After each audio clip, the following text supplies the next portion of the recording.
अब जो कॉन्स्टिट्यूशन है वो इस तरह की राइट देता है, प्रिविलेजेस देता है सिटीजन को, ठीक है। जैसे कि पहला होता है right against discrimination on grounds of religion, race, caste, sex और प्लेस ऑफ, आर्टिकल 50, कि यहाँ पे डिस्क्रिमिनेशन नहीं हो सकता रिलीजन के ग्राउंड पे, रेस के ग्राउंड पे, कास्ट के ग्राउंड या फिर प्लेस ऑफ बर्थ पे।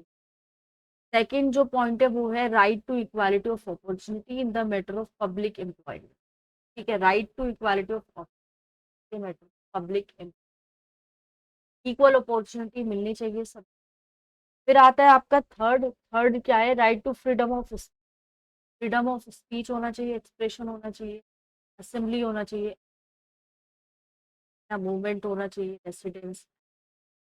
आर्टिकल 19 में साफ साफ किया। फोर्थ वाला है कल्चरल और आपकी एजुकेशनल, आर्टिकल 29 से 30 के बीच में। फिफ्थ है आपका right to vote in election, Lok Sabha and state legislature, ये आपके पास इतना अधिकार है, आप लोकसभा में ये जो इलेक्शन है वहां पे वोट दे सकते हैं, स्टेट लेजिस्लेटिव असेंबली दे सकते हैं। सिक्स है आपके पास अधिकार है कॉन्टेस्ट करने का, उसका मेंबरशिप उसकी पार्लियामेंट और स्टेट लेजिस्लेचर, आप एमपी बन सकते है ना, और स्टेट लेजिस्लेचर में आप एमएलए भी बन सकते। अब यहाँ पे आता है सेवंथ, जो कि है एलिजिबिलिटी आपके पास होल्ड करने के लिए कुछ public office, that is president of India, vice president of India, जजेस किसके सुप्रीम, हाई कोर्ट्स के, गवर्नर किसके state, attorney general, advocate general, ये सारी आपको राइट कौन देता है, आपका देश देता है, आपका कॉन्स्टिट्यूशन है ना। Along with the above right, citizen के पास कुछ और भी राइट्स होते हैं जो उनको कुछ ड्यूटी के बारे में बताते हैं अपने स्टेट की तरह। फॉर एग्जाम्पल जैसे हमारी ड्यूटी है कि भाई अगर हमारे पे टैक्स लागू होता है तो हम टैक्स को पे करें, बिकॉज टैक्स कहाँ पे होता है, वेलफेयर के लिए है। हमें हमारा जो नेशनल फ्लैग है उसकी रेस्पेक्ट करनी, नेशनल रेस्पेक्ट, अगर कभी जरूरत पड़े तो आपको अपनी कंट्री को डिफेंड भी करना है। इंडिया में दोनों, एक citizen by birth as well as naturalise citizen are eligible for the office, ठीक है।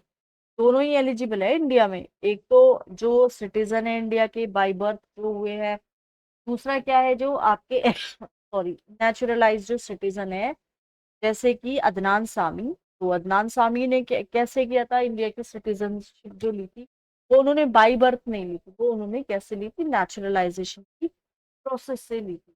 तो दोनों ही ये इंसान जो है वो नेचुरलाइज जो सिटीजन है और जो आपके सिटीजन है बाई बर्थ, वो एलिजिबल है प्रेसिडेंट बनने के। कहाँ पे,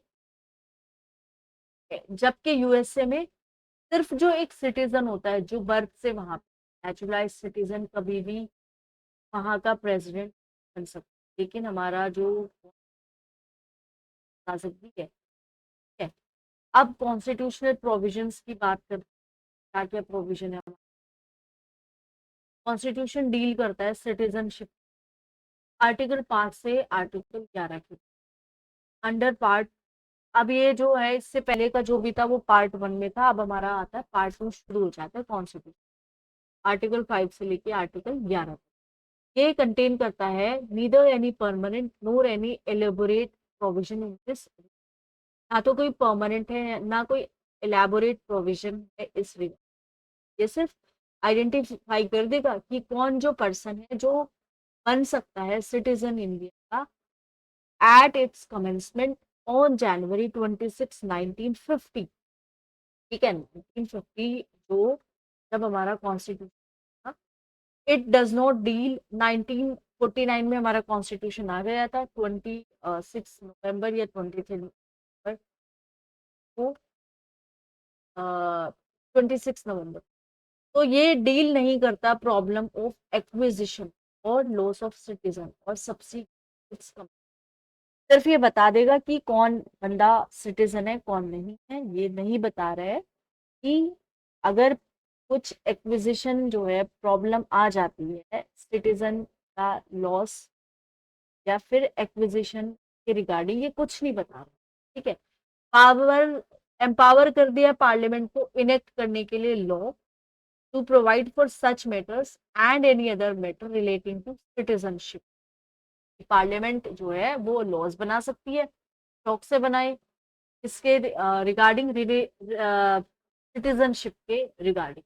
अकॉर्डिंगली पार्लियामेंट ने इनेक्ट किया था सिटीजनशिप एक्ट 1955 का, which has been amended from time to time, ठीक है। एक एक्ट आया था तो उसको पार्लियामेंट ने क्या किया था, अमेंडमेंट करके उसको इनेक्ट किया था। तो अभी टाइम टू टाइम वो क्या हो रहा है, अमेंडमेंट हो रहा है उस एक्ट का, है ना। ओके, तो कॉन्स्टिट्यूशन के हिसाब से फॉलोइंग 4 कैटेगरीज है एक पर्सन, अगर उसको सिटीजन बनना है किसका, इंडिया का, हिंदुस्तान, ठीक है। एक इंसान जो जिसके पास उसकी जो डोमिसाइल है वो इंडिया में है, who had his domicile in India and also fulfilled any one of the 3 conditions, that is, या तो वो इंडिया में बॉर्न हुआ हो, या फिर उसके कोई भी एक पेरेंट इंडिया में बॉर्न हुआ, या फिर वो ऑर्डिनरीली रेसिडेंट रहा है इंडिया का 5 साल तक immediately before the commencement of the constitution, became a citizen of India, वो इंडिया का सिटीजन। सेकंड है, एक पर्सन जो माइग्रेट होके आया है इंडिया, यहाँ से पाकिस्तान, वो भी एक सिटीजन हो सकता है इंडिया का, अगर वो या उसके पेरेंट्स या फिर उसके ग्रैंड पेरेंट्स वो बोर्न हुए थे अनडिवाइडेड इंडिया में and also fulfilled any one of the 2 condition, और वो इनमें से 2 कंडीशन फुलफिल कर रहे हैं।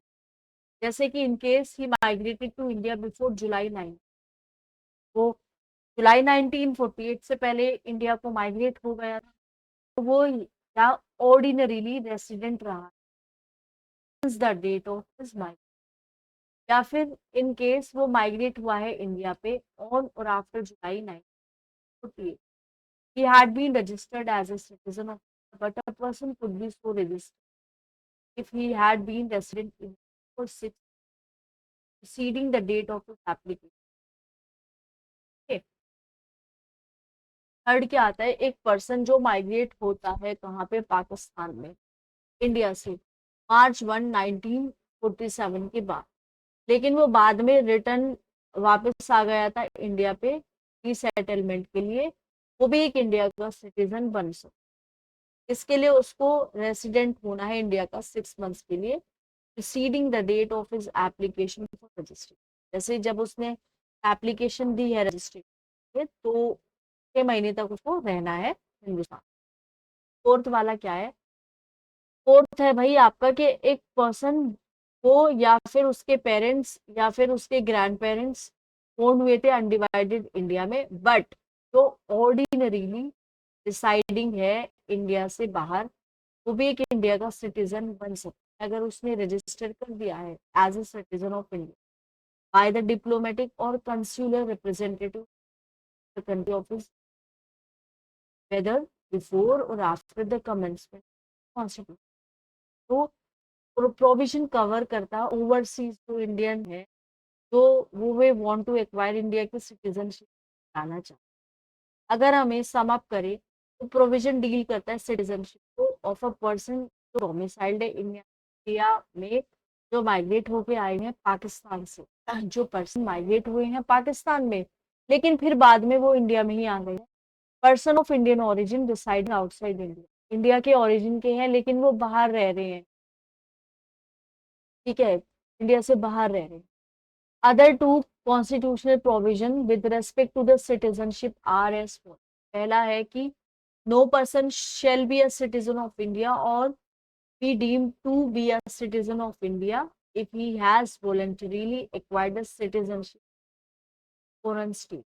अगर कोई भी इंसान है उसने सिटीजनशिप ले ली है किसी भी फॉरेन स्टेट की, तो उसको इंडिया की सिटीजनशिप फिर नहीं। सेकंड क्या है, every person who is or is deemed to be a citizen of India shall continue to be such subject to provision of any law made by the parliament। कोई भी इंसान है जो सिटीजन है इंडिया का, वो थर्ड क्या है, पार्लियामेंट के पास पावर है प्रोविजन बनाने के लिए सिटीजनशिप की एक्विजिशन को लेके और टर्मिनेशन और जो दूसरे मैटर्स हैं जो सिटीजनशिप से रिलेटेड है, तो पार्लियामेंट भी यहाँ पे लॉज बना। ठीक है दोस्तों, इतना हमने आज कवर कर लिया है ये। उसके बाद हम नेक्स्ट लेक्चर में मैं लेके आऊंगी लक्ष्मीकांत का टारगेट है पूरी करना है, तो आप प्लीज चैनल को लाइक कर दीजिए, शेयर कर दीजिए, सब्सक्राइब कर दीजिए। देखिए मैं लेक्चर पे लेक्चर डाल रही हूँ और मेरा जो गला है वो बिल्कुल बैठ गया है, गले में बहुत ज्यादा दर्द हो रहा है। मेरी मेहनत को आप प्लीज देखिए और आप इसी बात पे हिट कर दीजिए एक लाइक। मैं सही में कह रही हूँ, मैं ईमानदार